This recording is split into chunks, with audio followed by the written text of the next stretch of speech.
Hi, uh, are you scared of the SBL exam? I know a lot of my students are. They are terrified because it's a relatively new paper and it has many different things about it which are unusual compared to the other papers.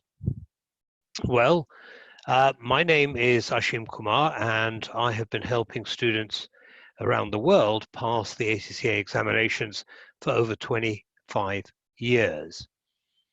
I specialize in teaching strategic business leader, both online and face-to-face.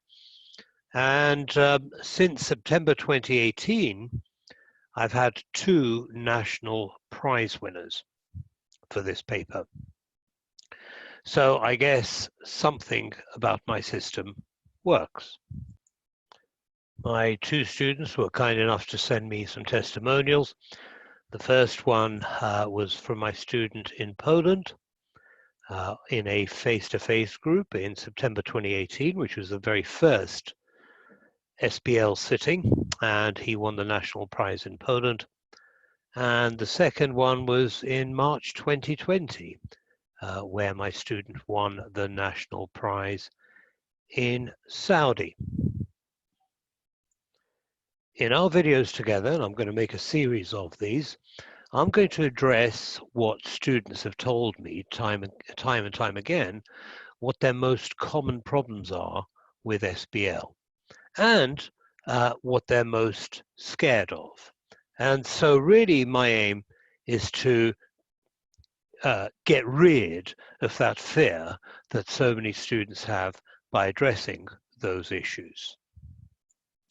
In this, the very first of my videos, I really want to kind of introduce you to the context, what to kind of expect in the style of the examination and what the examiner is looking for from you.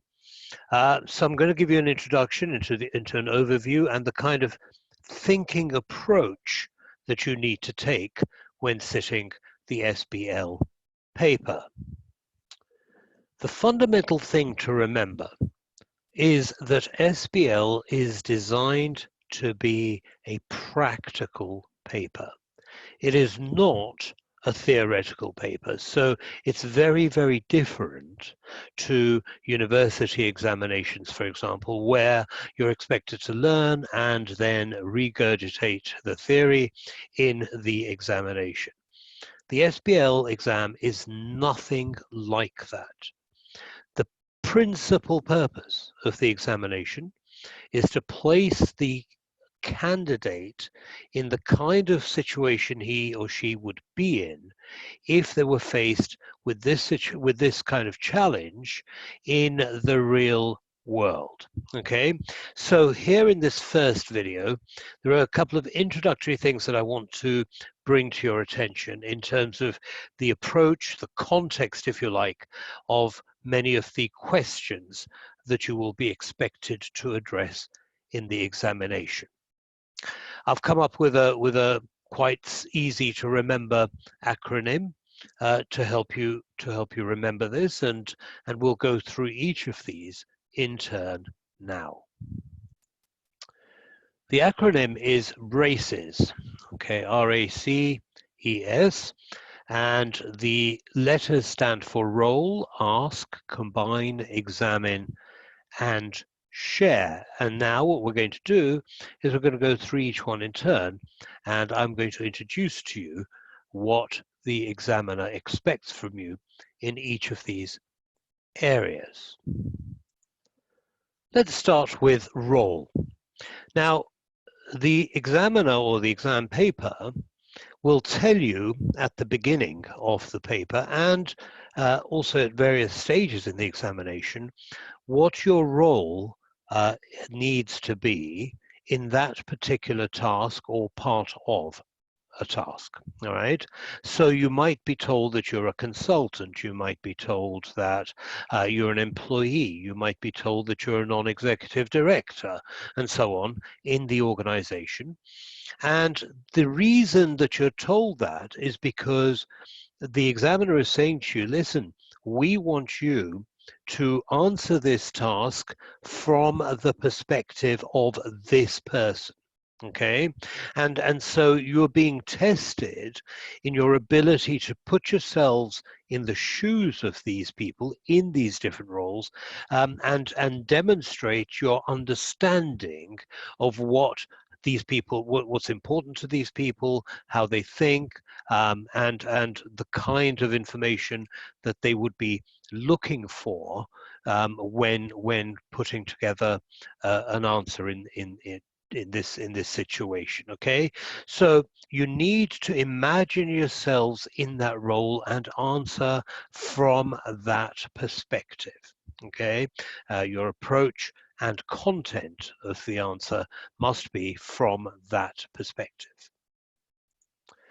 The next step is to ask yourself, all right, so if I were in this role and I were faced with this problem in the real world, how would I approach it? I mean, what sorts of things would I need? What information would I need? Which stakeholders do I need to think about when developing my solution? What are the what are the impacts going to be on different groups of stakeholders? How are they going to react to any solution that I present? What are the possible challenges that they may place in front of me if I were to present a particular solution in this way or in another way? So what are the implications of the challenge to stakeholders, but also what are the implications of this challenge that the company is facing in general? In other words, what's at stake here? Is it about a huge opportunity for growth, or are we really at a critical stage where we might completely lose our market share to a competitor? So that kind of context of the problem needs to be thought about, and you need to kind of feel comfortable that you know what you're talking about and the kind of steps forward that you're going to take after understanding that bigger picture. All right. So moving on, we do what we would normally do in the real world when faced with a problem. What do? We gather together all the information that we can and then bring it all together. We combine that information in such a way that it helps us to produce a solution to the problem that we're facing. All right, so the C is for combine. And what information do we bring together? Well, first of all, of course, our experience of the real world, our experience of our organization or our industry sector. We know stuff about this, so we bring that into the mix. Our knowledge, and the knowledge will be knowledge that's non-theoretical. So again, knowledge that we've gained from our experience, but we'll also think about whether there are any theoretical principles or frameworks which will help us to solve this problem. Now, I think this is probably a good time to make a particular point about models and frameworks. A lot of students feel that the SBL exam is simply about regurgitating frameworks, explaining what they mean, then applying them to situation and gaining the marks. Actually, it is not about that. The frameworks are actually a tool which students can use to structure their answers and to make sure they haven't forgotten anything when they develop their answers. But you are not expected to. In fact, it's a complete waste of time for you to lay out a framework and explain it and go through the detail in each way, in each aspect of that framework. So don't do it. So anyway, going back to knowledge. So any theoretical knowledge that you might have, you'd also put that into the pot when deciding on how to develop a solution. Commercial judgment. Okay, so you've had some business experience. You understand what the various criteria are of your organization. What's important to them. So are we an innovative organization, and how would my solution need to impact on that kind of culture approach that we take? And then once we've put all of this into the pot, then we select which bits, when we merge them together, when we combine them, which bits are going to help us most in solving this particular problem. Now, when we do that, we will probably produce a number of possible solutions, a number of things that we could do. Some of them we may be able to merge, and others may be completely independent. In other words, we can do one, but that means we can't do the other. All right. So the next stage or process, or part of the process, is that we look at our possible solutions, and again we compare those solutions to various criteria that we have established. So for example, okay, so if we pick solution A, how are our stakeholders going to behave? How are they going to respond to it? And if we pick solution B, does that really fit in with our corporate goals and environment? And so, we need to use a bit of judgment when we select a solution, or perhaps a combination of solutions, and recommend those in our examination. All right, so it requires a bit of judgment. Now, the great thing about this is that means there is no such thing as a wrong answer or a right answer. Why? Well, because in the real world, we make decisions, we take action. We don't know at that time whether it's the right action or not. In fact, how would you define right? Right may be right for some, but not for others. Okay, wrong may be wrong for some and not for others. And it's exactly the same in the SBL examination. So if for example, your solution, your recommendation is different to that of the examiners, well, that's okay, so long as you can make a commercially sound justification, all right, for why you recommended what you ended up recommending, all right? And it's that thinking process that really is going to add value to your answer. It's not about writing down exactly what the examiner thinks you should or could write down. Okay, so you need to examine, you need to select, you need to use judgment in making that selection, and then you need to be able to justify the selection that you have made. Now you're ready to actually share your answer, to share your solution with the marker, with the examiner. And here, something comes into play called professional skills. And professional skills is really about the way you deliver your answer, the way you deliver your solution. All right, so for example, if you were delivering a report to the board of directors, the format of the report would reflect good professional skills. So on my courses, I always talk about how to lay out reports, briefing papers, and so on, and to look professional in our answer. There are lots of other presentation issues which I go through, but I'm not going to get into them here. Second of all, think about the tone of your answer. So, for example, if your answer was, or your report or your briefing paper was addressed to the board of directors, it would have a very different tone to one which was addressed perhaps to your colleague or your boss at work.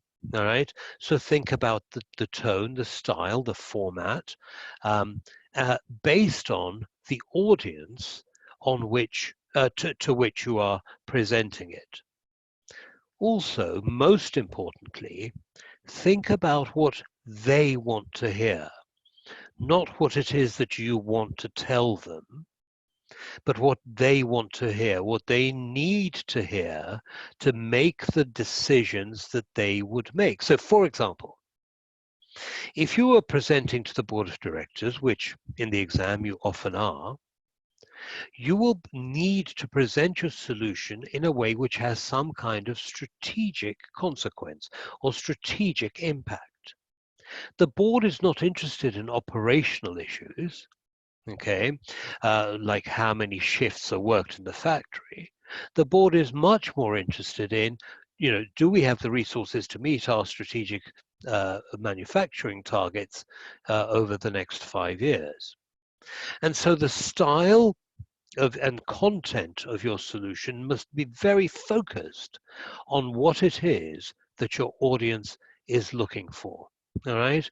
I have seen scripts, for example, where the audience is, the answers talk about I don't know, Porter's 5 forces model and explain every part of that model.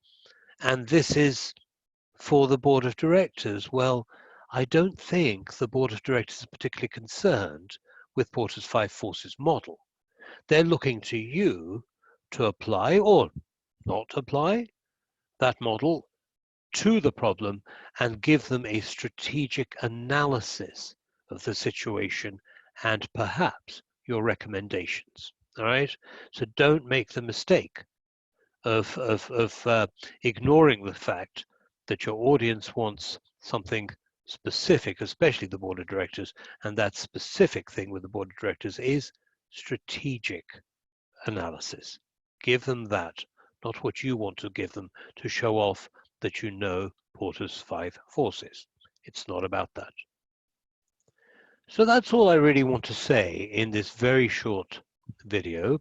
It is the first of a series of videos that I'm going to be producing, which address common problems that SBL students have. Now, my mission is very simple. My reason for doing this is I want to help every candidate who is sitting the SBL examination in the future and who wants to understand a little bit more about what to expect and to help them get rid of the fear that a lot of students have of the SBL. So, if you know somebody who might benefit from this video, then please go right ahead and share it with them. And the more people that get to see it, the happier I will be, because it's the more people that I am able to help. In addition, I invite you and anyone else who is sitting SBL to connect with me on my Facebook page. And there I'll be posting lots and lots of materials, including these videos, for anyone to access. And I will be giving you my link or the address, my Facebook address, so that you can send me an invitation. I'll happily add you to my friends. Okay, so along with this recording, I will be providing the slides which I've shared with you, and you can simply click on the links on these slides and go to both my online SBL training product, where I tell you a little bit more about my methodology, and also where you can connect with me on Facebook. So I hope you've enjoyed this. I hope you've gained some value from it. And I look forward to seeing you again quite soon on the next problem that a lot of SBL students face. So until then, goodbye.